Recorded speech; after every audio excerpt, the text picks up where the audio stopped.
Naman, good news po sa mga consumer. Sa kabila ng patuloy na paghihigpit ng sinturon ng ating mga kababayan dahil sa taas presyo ng mga bilihin sa merkado, unti-unti na ngang bumababa ang presyo ng bigas ngayong buwan. Patuloy naman ang pagtutok dito ng Agriculture Department. Yan ang ulat ni Clazel Pardilla.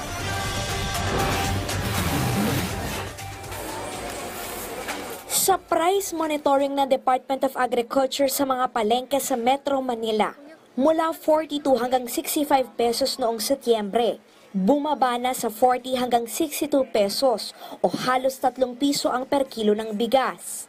Nagsimula nang magstabila at bumaba ang presyo ng bigas.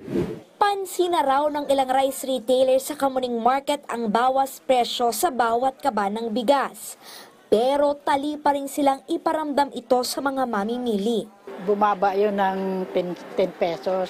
Yung ibinaba nun, hindi pa rin totally pwede na ibaba yung display. Kasi siyempre gagastos ko pa ng plastic. Kaya todo tipid pa rin ang mga consumer gaya ni Nico. Dati pumapasok siya sa budget ko ng 10 kilos per week. Ngayon nagbawas na siya. Siguro 3 to 5 kilos muna every week. Sana mas bumaba pa. Una nang sinabi ng DA na posibleng dumapa sa 36 hanggang 38 pesos ang presyo ng bigas sa katapusan ng Oktubre. Gumugulong na kasi ang anihan sa iba't ibang panig ng bansa.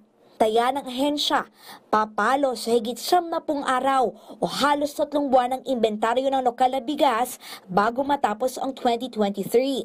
Kaya giit ng DA. Wala po tayong inaasahan na pagsipa pa ng presyo at kung papasok pa po yung additional imports natin, nitong huling buwan ng Setyembre, pumalo po ito sa mahigit 271,000 metric tons at historically ay marami pa rin naman yung pumapasok. Maasahan po natin na talagang sapat at maganda at matatag po ang supply ng bigas natin na maasahan po natin hanggang sa pagpasok po ng susunod na taon.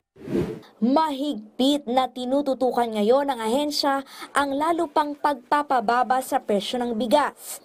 Sa pamagitan ng pamamahagi na higit 12 billion pesos na nakolektang taripa mula sa imported rice.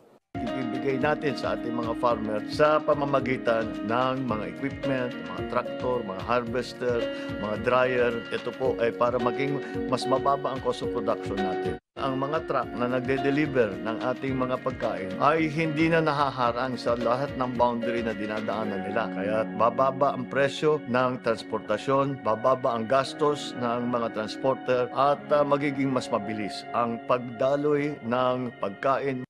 Kasabay nito ang pagsugpo sa agricultural smuggling, hoarding at price manipulation. Malinaw ito na mensahe mula sa pamahalaan na lahat ng uri ng pagmamanipula ng presyo ng bigas at iba pang mga bilihin ay nagpapahirap sa ating mga mamamayan at walang lugar ito sa isang bagong Pilipinas. Clazel Pardilla para sa Bayan.